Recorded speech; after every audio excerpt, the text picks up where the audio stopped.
নমস্কার, কেমন আছো তোমরা? আশা করি সবাই ভালো আছো। আমি দেবীরূপ লাইফস্টাইলের সবাইকে স্বাগত, অনেক ভালোবাসা দিয়ে আবার কিন্তু নতুন একটি ব্লগ ভিডিও নিয়ে চলে এসেছি তোমাদের সামনে। আজ হলো সোমবার এখন বাজে বিকেল 5টা। তো সকাল থেকে কোনো ভিডিও শ্যুট করিনি, ভাবলাম বিকেল থেকেই করবো। আর ভিডিওটা মানে অত্যন্তই ছোট হবে। চতুর্দিকে যা পরিস্থিতি সেই হিসেবে করতে গেলে কারোরই মন মেজাজ বলো কারোর ভালো না। তবু দেখো, নিয়ম যেটা সেটা তো আমাদের করতে হবে, চলতে হবে। তো আজ হলো রাখি উৎসব। একজন বোন একজন দাদাকে ভাইকে রাখি পরাবে। সব দাদা ভাইদের এটা আনন্দের একটা দিন, বোনদের আনন্দের দিন, দিদিদের আনন্দের দিন। কিন্তু সেই জায়গাটা কি আছে কারোর মনে? কিচ্ছুই নেই। তো এখানে কিছু বলার আমার ভাষা নেই। আর বলেও বা কী হবে বলো? আগের দিনে ভিডিওতে আমি আমার অনেক কিছু বলেছি, তবে আর কিছু বলতে চাই না। আর সকাল থেকে কোনো কিছু করিনি, কারণ বুঝতেই পারছো আমার ঘরের অবস্থাও সেরকম একটা খুব ভালো না, আর বাইরের অবস্থাও ভালো না। সেই জায়গাটা দেখে সকাল থেকে ক্যামেরা অন করিনি। তো এখানে একটু ময়দা মেখে নিচ্ছি, করার মতো সেরকম কোনো কিছুই নেই। তো ভাবলাম একটু সন্ধ্যাবেলা একটু ওদের জন্য কোনো রকম একটু টিফিনের ব্যবস্থা করি। তো একটু লুচি আর মা ছোলার ডাল করেছে। তো ময়দাটা আমি এখান থেকে মেখে নিয়েই যাব। ভেবেছিলাম এখানেই সব কিছু করবো, কিন্তু মেজো বোন আছে, মেজো বোনের শরীরের অবস্থা ভালো না, তা ও এখানে আসতে পারবে না। তো ছোটো বোনের হাজব্যান্ড ও তো নেই। আর তোমাদের কম বেশি আগে শেয়ার করেছি, আমি রাখি পরাই আমার 2 বোনের হাজব্যান্ডকে, আর ভাইফোঁটাও ওদের দিই। এবছর আমার নতুন করে এক ভাইকে রাখি পরাবো। কম বেশি সবই তোমাদের কাছে শেয়ার করব। তো সব কিছু নিয়ে গুছিয়ে চলে এসেছি। ময়দা এখানে এসে কটা ভেজে নিয়েছি। আর এখানে মা মিষ্টান্ন করেছিল। আর ওই ভাই, যে ভাই আসবে, ওই ভাই একটু মিষ্টান্ন খেতে পছন্দ করে। তো মা ভাবছে ওকে না কোনোদিনও আমাদের বাড়িতে ও আমাদের জন্য এত কিছু করেছে, ওকে খাওয়ানো হয় না বা ও খেতে চায় না। যাই হোক, যখনই আসবে আমাকে ফোন করে বলবে দিদি কি খাবে বলো, বাবু মোনা কী খাবে বলো। সবসময় এই জিনিসগুলো খেয়াল রাখে। তো সেরকমভাবে ওর জন্য কিছুই আমরা করতে পারি না। আর এখানে মা বললো যে তাহলে মিষ্টান্ন করি অল্প করে, তো একটু লুচি। আর দেখো, গতকাল যে রাখি কিনেছিলাম সেই রাখি দুটো আজকে তোমাদের কাছে আমি শেয়ার করছি। একটা আছে দাদা ভাই লেখা, একটা আছে প্রিয় দাদা। তো দুজনকে দুটো পরাবো। আর ছোটো বোনের হাজব্যান্ডের জন্য একটা রাখি রেখে দিয়েছি। আর দুটো দেখি এর মধ্যে আমার ছেলেকে হয়তো আমার মেয়ে পরাবে আর বাবাকে পরাবে। তো এখানে ভিডিও করছে আমার মেয়ে, না সরি ভিডিও না, আমার ছোটো বোনকে ভিডিও কলে নিয়েছে। আর এখানে এইটুকু গুছিয়ে নিলাম।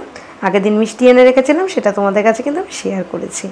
চলো এবার বাকি নিয়ম কাজ সেরে ফেলি, ওদের রাখি পরিয়ে দিই আর মেয়েও ছেলেকে পরিয়ে দিই। ছোটো বোনের এক জায়গায় মন খারাপ কেন জানো তো? যেহেতু আমাদের থেকে অনেক দূরে চলে গেছে, সব অনুষ্ঠানে কিন্তু ও আমাদের কাছে আসতে পারবে না। যদি ও ধরো পুজোর সময় আসে বা তার আগে এরকম রাখিতে আসতে পারবে না কোনো বছরই। আর যদি রাখিতে এরকম ছোটোখাটো কোনো অনুষ্ঠানে আসে, তো বড় কোনো অনুষ্ঠানে আসতে পারবে না। আর বুঝতেই পারছো আমাদের এখানে দুর্গাপুজো যেরকম নিশ্চয়ই সেরকম বাইরে পাবে না। আমাদের এখানে যেরকম ঘোরাফেরা করতে পারবে সেটা কিন্তু ও বাইরে পারবে না। সেই কারণে সবসময় মনের মধ্যেই রেখে দিয়েছে দুর্গাপুজোর সময় ও এখানে এসে 1 মাস কাটাবে। সেই কারণে কিন্তু ও রাখিতে আসতে পারবে না, আমাদের কোনো জন্মদিনে আসতে পারবে না। আর সামনের মাসে আমার জন্মদিন, মেজো বোনের জন্মদিন। তো যাই হোক সেই সময় আসতে পারবে না। বা পুজোর সময় এলে আমার ছেলে মেয়ের জন্মদিন ডিসেম্বর জানুয়ারিতে, তখন আসতে পারবে না। এই জায়গাগুলোতে খুব কষ্ট হবে ওর, আমাদেরও কষ্ট হবে। কারণ আগাগোড়া থেকেই না, বিয়ের পর থেকে আমরা 3 বোন কিন্তু কোনো ছোটোখাটো যাই হোক না কেন 3 বোন 3 বোনের ছাড়া কোনো দিনও কোনো অনুষ্ঠান বা কোনো নিয়ম কার্য কোনো কিছু করিনি। তাই ও বলছে, মেজো বোনের বরকে দেখলে ও বলছে আমাকে মিষ্টি দিবি না, তুই আমাকে লুচি খাইয়ে দে। তাও মিষ্টিটা পছন্দ করে না, তাই ওকে খাইয়ে দিলাম। আর এখানে হলো মেজো বোনের সাথে ওই ভাই কথা বলছে। এখন হলো আমাদের হয়ে গেল, তো বাকি কাজ মেয়ে করবে। হ্যাঁ ওই তো আসলটা তাই এসছে।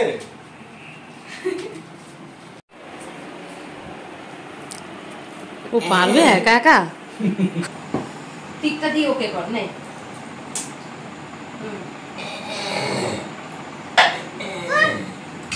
রেগে যায় না, রেগে যায় না। হচ্ছে ওই নাম হচ্ছে, তুমি খাইয়ে দাও, খাইয়ে দাও, খাইয়ে দাও, ঠিক আছে রেগে যায়। ও দেখছিস পায়েসটাই ও মুখে দিলে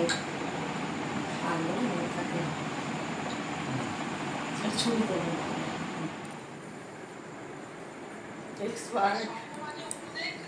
এ তুই চুপ রে, এটা ভাইফোঁটা হইতাছে না, শঙ্খ বাজা উলু দেবে, লোক খাওয়াইবে, নিমন্ত্রণ করবে, লুচি ঘুগনি মিষ্টি চলতেছে, নিজের মুখ নিয়ে ওইখান থেকে উলু দাও।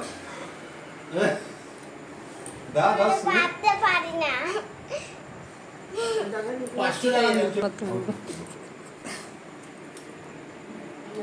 দাদাকে প্রণাম করো, ভালো করে। দেখতে পেলে মেয়ে কতটা রেগে গেছে। সাধারণ ওকে না কোনোদিনও ফোঁটা ঠিক মতো দিতে পারে না, রাখি পরাতে পারে না, রাখিটা পরে হাতে 1 সেকেন্ডের জন্য রাখবে না, তো এরকমই করে। তো সকালবেলা ওকে কিন্তু আমাদের বাড়িওয়ালা দাদার মেয়ে রাখি পরিয়ে দিয়ে গেছে, সেটা তোমরা দেখেছো, আমি শর্ট ভিডিওতে রিলসে শেয়ার করেছিলাম।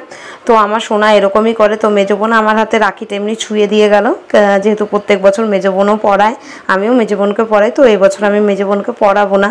তো শুধু ও আমার হাতের উপরে রাখিটা দিয়ে গেল, তো আমি বেঁধে নিলাম।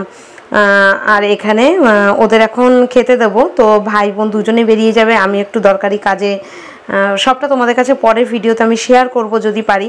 তো এখানে ওরা দুজন খেতে বসছে, আমিও একটু বেরাবো, আমার একটা দরকারি কাজ আছে। তো বোনও টিফিন করে নিল, মেজো বোনও বাড়িতে চলে যাবে, এখন প্রায় 8টার মতো বেজে গেছে। তো বোন চলে গেলে আমিও বাড়িতে চলে যাব। তো আজকে ভিডিওটা না একদম ছোটই হয়েছে বলতে পারো, তো কম বেশি করে যতটা পারলাম তোমাদের কাছে শেয়ার করলাম। আর চলো, কাজ যেটা, এটা তো আমার রোজের কর্ম, করতেই হবে, কিছু করার নেই। আজকে ভিডিওটা কেমন লেগেছে অবশ্যই কমেন্টে জানিও। সবাই ভালো থেকো, সুস্থ থেকো। আগামী দিন আবার আসবো নতুন কোনো ভিডিও নিয়ে, সেই সাথে তোমরা সবাই ভালো থেকো, সুস্থ থেকো। শুভরাত্রি।